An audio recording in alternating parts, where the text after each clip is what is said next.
Donc voilà, donc là on se situe non pas comme un établissement, comme une crèche, vous avez eu des présentations de crèche jusqu'à présent, nous sommes une structure médico-sociale. Posez ça. Peut-être pour vous présenter un petit peu l'historique de l'établissement, puisqu'on parle de petite enfance. Voilà, l'association des enfants de la baie de Bandol existe, comme vous le voyez, depuis l'association 1984, mais avant nous étions une pouponnière médicale, donc spécialisée dans l'accueil des tout-petits de 0 à 3 ans. Ça n'est qu'en 2010 que l'établissement est devenu soins de suite et de réadaptation, donc SSR pédiatrique. Nous étions toujours dans le champ du sanitaire, d'accueil de très jeunes enfants. Et ça n'est qu'au 1er janvier 2019 que l'établissement est entré dans le champ du handicap et devenu établissement pour enfants et adolescents polyhandicapés. Donc au 1er janvier 2019, grand virage pour l'établissement, nouvelle mission, accueil toujours de jeunes enfants et maintien d'une présence médicale, d'une présence infirmière quotidienne, jour et nuit pour les infirmières et astreinte médicale toute l'année. Donc ça, c'est un point important aussi, puisque ça témoigne de notre fonctionnement aujourd'hui en tant qu'établissement médico-social. Les missions ont évolué, donc l'établissement n'est plus sanitaire, nous ne sommes plus un lieu de soins seulement, mais aussi un lieu de vie, un lieu d'accueil des enfants, et on tend aussi pour devenir un lieu d'apprentissage, voilà, pour des projets d'unités d'enseignement notamment. Dans l'établissement des Lauriers Roses, 3 groupes d'enfants, donc le groupe des Pitchouns, pour lequel Madame Muller porte un projet toute l'année auprès des 10 enfants qui sont accompagnés sur ce groupe, un projet également sur le groupe des Bambins, des enfants un peu plus âgés, et un projet avec le groupe des Minots pour nos enfants polyhandicapés plus lourds, avec de grandes difficultés motrices notamment. Voilà le nouvel établissement. Donc l'association est très fière d'avoir déménagé récemment dans de nouveaux locaux, au 1er août, donc c'est assez récent encore. Nous nous équipons toujours. Voilà, mais surtout ce grand changement, ça montre l'évolution de l'établissement, de ses nouvelles missions, et notamment le travail de l'inclusion, de l'enfant dans son ensemble, l'enfant dans sa généralité, pas seulement l'enfant objet de soins, qu'il pouvait être quand nous étions encore SSR, mais l'enfant dans sa globalité. L'inclusion fait donc partie des missions de l'établissement. Il y a justement la CAF qui a pu nous mettre en relation avec le CEDIS, ça je pense que c'est important de pouvoir en parler, avant de passer aussi au PCPE, qui est un pôle de compétences et de prestations externalisées. J'aimerais juste laisser la main à Madame Muller pour présenter le groupe des Pitchouns. Alors, donc, sur le groupe des Pitchouns, on accueille 6 enfants, de 1 an à 5 ans, qui sont donc tous porteurs de pathologies ou de handicaps variés et avec une possibilité d'accueil en inclusion, donc avec des temps en crèche ou en école actuellement. On effectue un gros travail aussi du côté de l'accompagnement à la parentalité, donc en lien avec les familles sur l'acceptation du handicap, sur les guidances parentales. Et un gros travail également de l'équipe pluridisciplinaire qui nous porte, puisqu'on a la chance d'avoir une équipe composée de psychomotriciennes, de kinés, d'ergothérapeutes, d'orthophonistes, psychologues, médecins. Enfin, on est une équipe assez variée, donc qui nous permet de monter des projets assez intéressants et de pouvoir prendre, comme disait Madame Dissart, l'enfant en prise en charge complète et plus comme objet de soins, mais vraiment avec ce versant éducatif et rééducatif qui est important. L'inclusion, elle est vraiment privilégiée sur ce groupe-là et sur le groupe des Bambins également qui ont des enfants accueillis en école. Donc on a un gros travail qui est effectué avec l'école des Bois-Morins à Bandol, qui est située juste à côté.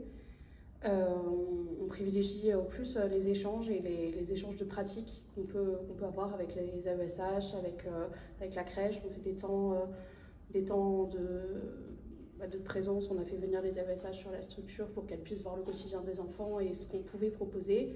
En collaboration avec la psychologue, on a pu leur donner des outils un peu de communication, etc. Donc on privilégie vraiment cette inclusion au maximum. Et voilà. Donc ça, effectivement, c'est l'EAP, donc la structure en elle-même qui accueille 30 enfants. Il y a également donc un pôle de compétences et de prestations externalisées qui existe depuis 2019, à la date de création de l'EAP. Au changement d'agrément, le PCPE est adossé à l'EAP. C'est un PCPE spécifique, je le précise, puisqu'il en existe un autre sur le département. Le PCPE des Lauriers-Roses, lui, s'adresse aux très jeunes enfants, de 0 à 6 ans, des enfants polyhandicapés. Et ce PCPE ne s'inscrit pas seulement dans les situations critiques, toutes les situations d'enfants polyhandicapés peuvent répondre à ce PCPE et nous pouvons trouver des solutions avec les familles. Le PCPE, c'est un fonctionnement souple, ça n'est pas une structure, il s'agit d'une équipe qui est dédiée. Donc dans l'établissement, nous avons fait le choix d'une double coordination pour ce PCPE, une psychologue et très prochainement une psychomotricienne. À l'origine, il s'agissait d'un binôme psychologue et kinésithérapeute. Donc notre nouvelle coordinatrice, co-coordinatrice, prendra ses fonctions à la fin du mois de novembre.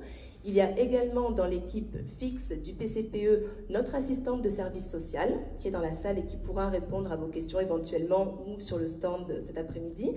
Donc qui travaille et pour le PCPE et pour l'EAP. Et dans cette équipe, nous avons fait le choix de travailler avec des libéraux du territoire, des professionnels, des rééducateurs qui travaillent sur tout le territoire du Var et qui peuvent intervenir à tout moment auprès des familles, à domicile évidemment, mais également en crèche ou à l'école.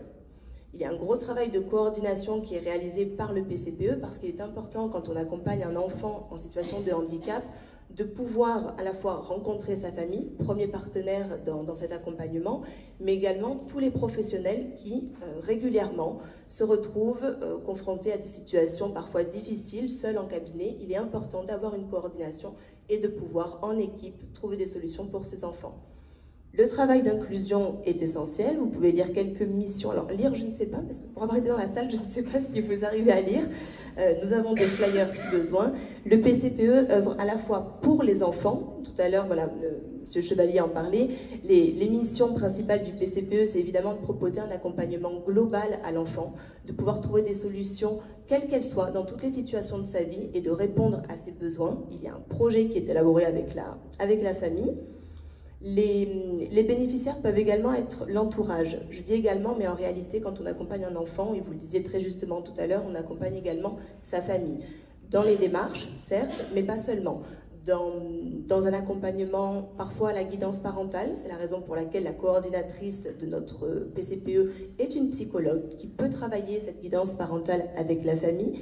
Il s'agit aussi de soutenir parfois, parce que nous avons des personnes qui s'adressent au PCPE, des familles qui s'adressent au PCPE, qui se retrouvent pour la plupart du temps sans solution, pour un enfant en rupture, un parcours qui s'arrête ou qui n'a pas débuté pour certains, qui ne sont pas connus des services de la MDPH. Donc ça, c'est important de pouvoir être bienveillant dans un premier temps et de pouvoir accompagner la famille là où elle en est. Voilà, toutes les familles sont différentes, il est important de pouvoir prendre ce temps.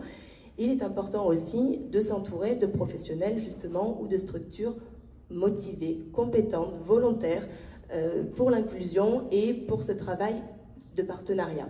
Parce que ça ne porte pas que le titre, une convention de partenariat, ça nécessite de travailler ensemble en amont. Alors vous le disiez, pour la conception d'une convention, c'est certain, mais surtout savoir ce qu'on met dans ce projet. Quelle équipe, quelle formation, comment est-ce qu'on peut accueillir l'enfant, sa famille. Effectivement, là, l'accueil de ce petit garçon se passe bien, mais il y a eu voilà, tout un travail pour arriver même à ce premier jour, finalement, d'admission. Voilà, donc ça, c'est vraiment important. Je passe sur le PCPE, puisqu'on pourra vous en parler aussi sur le stand, ou bien si vous avez des questions. Ce partenariat, donc, convention signée le 17 octobre, vous en parliez très justement, donc les objectifs pour les enfants, bien évidemment, de pouvoir vivre des temps de socialisation, de vivre des moments comme tout autre enfant, et que chaque parent puisse tout à fait entendre que son enfant va en crèche, va ensuite à l'école, ça fait partie du parcours de l'enfant, handicap ou non, c'est à nous de trouver des solutions, pas aux enfants de s'adapter. Donc ça c'est important. les familles, voilà, on le disait, ont une place majeure dans cet accompagnement et dans ce partenariat. Il est important aussi que les équipes, alors, soient volontaires, c'est une chose, c'est une première chose, soient formées. Parce que ça, c'est important aussi. Nous, dans le cadre du PCPE, il s'agit évidemment d'enfants polyhandicapés, parfois enfants en situation de plurihandicap, on distinguera peut-être si besoin. Mais il s'agit surtout d'enfants avec des besoins particuliers et les équipes ne sont peut-être pas toujours formées. Une fois qu'elles le sont, c'est cette volonté de bien faire auprès de ces enfants. Au départ, ces enfants ont besoin particuliers et puis finalement, et je pense que c'est ce que vous vivez aussi, les enfants qui sont en situation de handicap, on ne le voit finalement qu'au début quand il s'agit de préparer le dossier, et ensuite ce sont des enfants, vous en parliez justement, à besoin, comme tous les autres enfants accueillis dans ces structures. Donc ça c'est important pour nous aussi, ce partenariat avec le CEDIS, puisque vous avez inscrit cette mission d'inclusion dans votre projet, donc il n'a pas fallu vous convaincre, expliquer. Là, voilà, les missions du Paris de faire valoir les droits des enfants, alors des enfants un peu plus grands, mais voilà, ça c'était déjà acquis, donc pour nous c'est quelque chose d'important, c'est beaucoup plus facile. Il est question également pour la suite, et on a déjà pu le proposer, de réaliser des formations ou des temps de sensibilisation partagés. Les professionnels du PCPE ou de l'EAP, mais également, Madame Muller vous en parlait, il y a des AESH de l'école des Bois-Morins, partenaires des Lauriers Roses, parce que certains enfants de l'EAP sont scolarisés dans cette école, qui ont pu bénéficier de temps de formation au sein de notre établissement. Il s'agissait de communication alternative améliorée, donc ça c'était extrêmement important. Le Paris était présent également, et peut-être un point justement sur le Paris 83, à la fois pour vous remercier voilà, de cette journée qui parle justement de la petite enfance, de l'inclusion, et qui permet aux acteurs de se rencontrer ou de se retrouver, excusez-moi. Et peut-être quelques mots aussi sur la CAF, puisque, voilà, je vous expliquais, la mise en relation entre les Lauriers Roses et le CEDIS s'est réalisée grâce à la CAF du Var. C'est également la CAF qui a pu nous mettre en relation avec le Paris, donc quelques petites informations sur toutes les missions que le Paris a pu suivre. Aujourd'hui, mise en lumière donc, de la petite enfance, mais de manière générale, voilà, on a eu une inclusion en crèche qui s'est extrêmement bien passée pour une petite fille de l'EAP. Donc ça, on parle du printemps 2023. Une crèche qui avait déjà accompagné des enfants en situation de handicap, mais qui cherchait aujourd'hui à s'améliorer, à faire toujours mieux et à essayer de se remettre aussi en question et se demander comment elle pouvait accompagner au mieux cette petite fille à besoins très particuliers. Voilà. Peut-être que si vous avez quelques mots à dire sur cette inclusion-là. Et le Paris 83, on les retrouve voilà, sur différentes structures. Nous vous remercions aussi puisque c'est une de nos kinésithérapeutes qui a pu réaliser la fiche ressources du Paris. Et ça, c'est important de présenter, je pense, les acteurs qui œuvrent justement dans le champ du handicap, dans le champ de la petite enfance. Voilà, les parents se retrouvent parfois démunis, vous en parliez, sur tous les acteurs qui existent. Votre observatoire est très attendu par tout le monde. Voilà, je parlais tout à l'heure de la CAA, donc la communication alternative améliorée. C'est un point d'honneur que nous avons mis dans le projet de l'établissement pour mettre cette axe en avant, pour déployer la CAA auprès des équipes. C'est qu'il y a beaucoup de crèches qui œuvrent déjà et qui travaillent déjà sur le langage des signes bébés. Donc là, ça n'est pas tout à fait ça, c'est une communication multimodale qui allie à la fois les pictogrammes, mais également les signes, ce sont les signes Makaton qui sont utilisés, et cette journée de sensibilisation à laquelle le Paris 83 a pu assister, des AESH de l'école, mais également des partenaires de l'EAP, autres structures médico-sociales.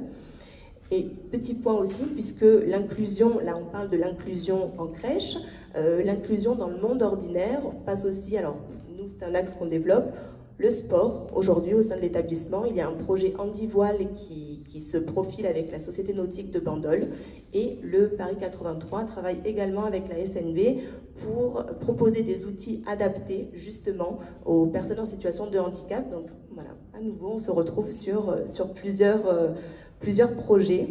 Peut-être voilà, sur cette petite fille Nida, ou sur Sandro, si vous voulez clôturer sur des admissions qui se passent pour le mieux quand tout le monde est motivé. Donc, au sein de l'EAP, on a une petite fille de 3 ans qui est accueillie maintenant en crèche. Le Paris 83 a pu intervenir pour donc faire du lien et essayer de sensibiliser les équipes de la crèche au futur accueil de cette petite fille. Donc on a fait une pré-rencontre ensemble pour présenter le profil, les besoins particuliers de Nina. Le Paris a ensuite rencontré la crèche. On continue à être en lien avec eux si voilà, il y a des demandes particulières d'aménagement, etc. Donc l'accueil s'est très bien déroulé, les parents sont ravis de tout ça et peuvent nous solliciter dès que besoin, et on se porte toujours à la disposition de la crèche pour des échanges, pour voilà, que je vienne sur le terrain en crèche si besoin, pour montrer comment nous on peut travailler auprès d'elle et comment on peut échanger des pratiques comme ça. Voilà.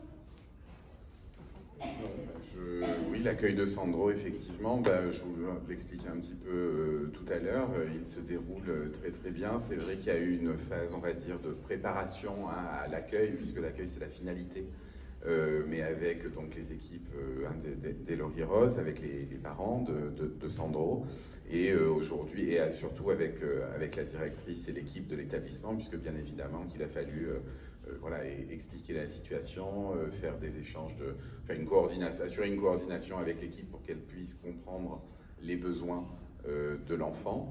Donc tout ça s'est passé en amont, et puis l'accueil se déroule depuis 15 jours, à raison pour l'instant d'une demi-journée par semaine, mais je pense que très rapidement il y aura une volonté de faire évoluer ce temps d'accueil, mais enfin bon, voilà, c'est aux besoins de l'enfant, et on s'adapte systématiquement aux situations. Voilà. Merci. Merci. Des questions peut-être? Non.